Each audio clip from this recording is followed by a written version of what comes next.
todinha, a cidade vizinha, não acha nenhum médico do trabalho. Que tem que fazer, quem tem que fazer, na verdade, é o médico do trabalho. Mas a norma abre uma exceção para quando a empresa ou indústria, tá? O estabelecimento em si ficar situado em uma cidade que não tenha médico do trabalho, médico de outra especialidade pode fazer. Então Tatiana rodou.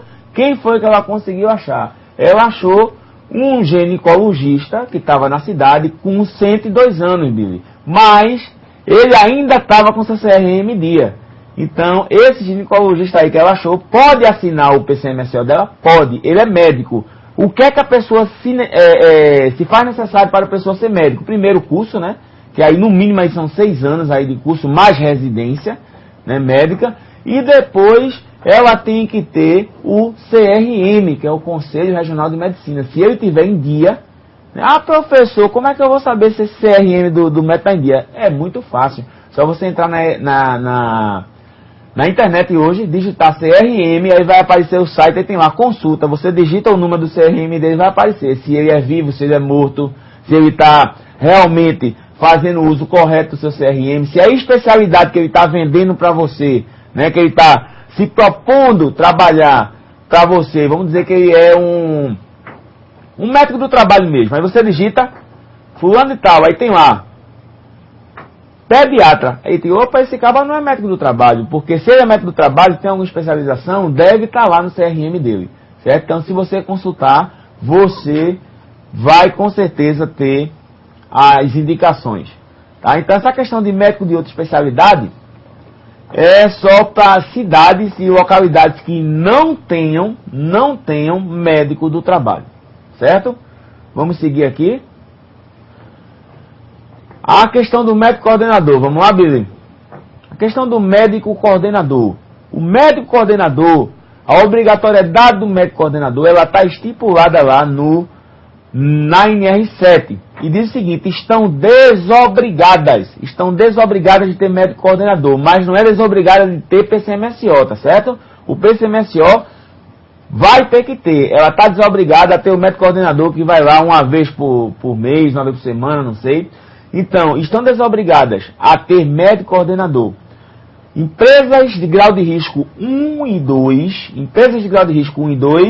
com até 25 empregados. Então, se a empresa, grau de risco 1 e 2, tem até 25 funcionários, ela está a constituir um médico coordenador, mas ela tem que ter o PCMSO.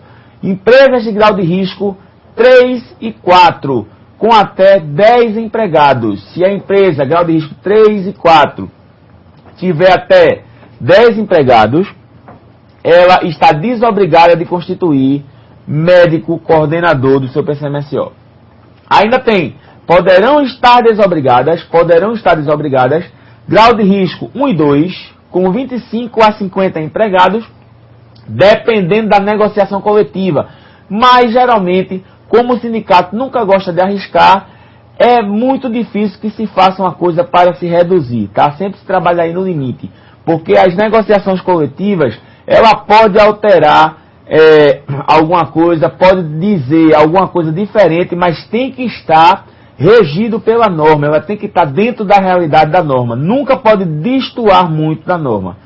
Grau de risco 3 e 4, né, vamos lá, grau de risco 3 e 4 com 10 a 20 empregados, também está desobrigada, dependendo da negociação coletiva, tá?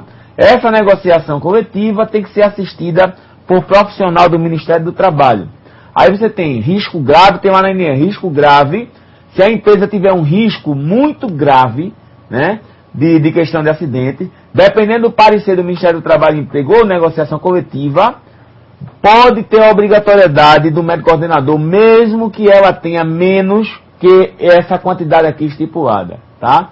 Isso vai depender muito da questão da DRT, SRTE, no caso hoje, Superintendência Regional do Trabalho e Emprego, e vai depender muito da atividade que essa empresa desenvolve, tá? O grau de risco que ela faz, a atividade que ela faz e às vezes o Ministério do Trabalho, o perito lá, pode achar realmente que o trabalhador está em risco e ele vai solicitar que mesmo que que essa empresa esteja desobrigada pela norma, ela tenha o médico coordenador.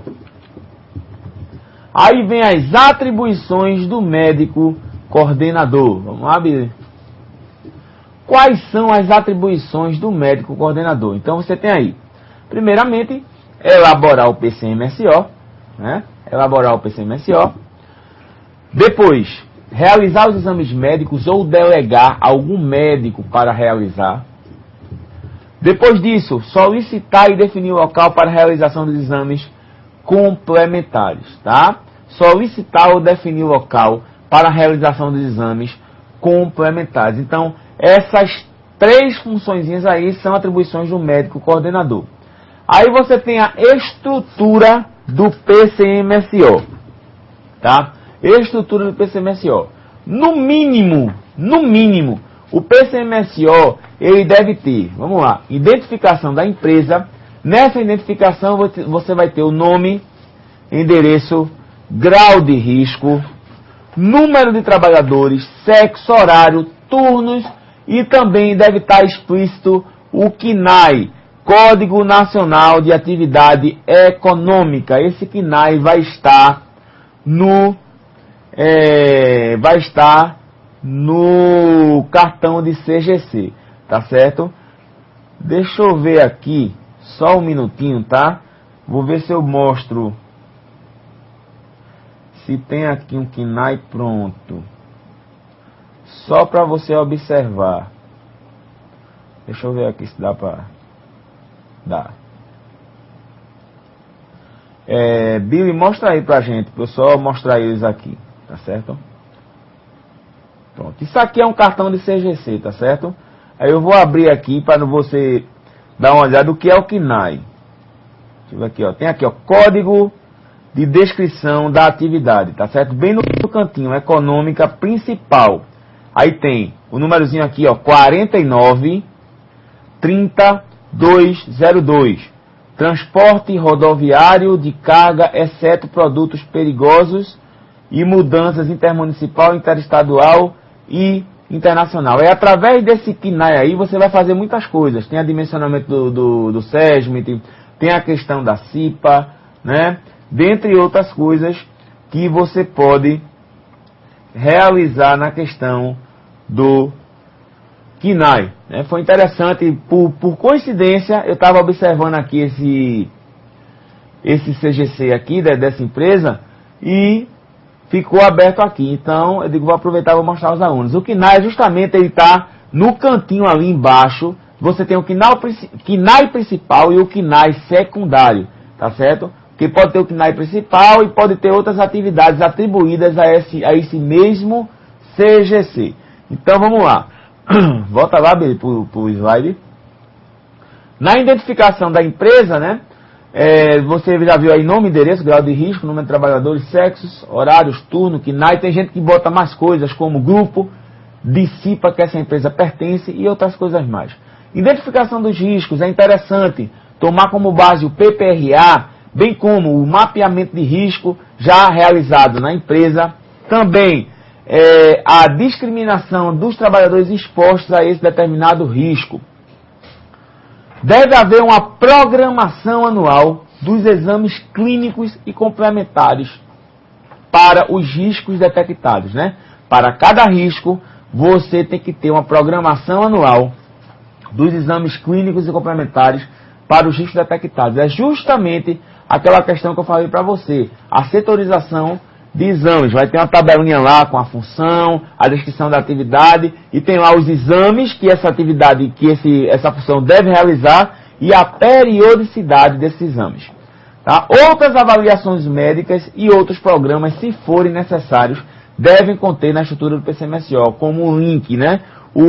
A pessoa que elaborou o PCMSO viu que tem muito ruído naquela empresa e na análise, na descrição das questões do ruído, ele coloca: orienta-se ao empregador realizar e implementar o PCA, Programa de Conservação Auditiva. Tá? Esse Programa de Conservação Auditiva, ele é interligado com o PCM-SO. E esse programa de conservação auditiva tem que ser coordenado e elaborado por um fonoaudiólogo.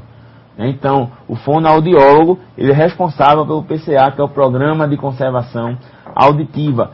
Se você, por um acaso, o médico observar, tem muita poeira, muito problema respiratório, aí diz, orienta-se a empresa a estipular e implementar um PPR, Programa de Proteção Respiratória, que vai tratar do dimensionamento dos respiradores, né, das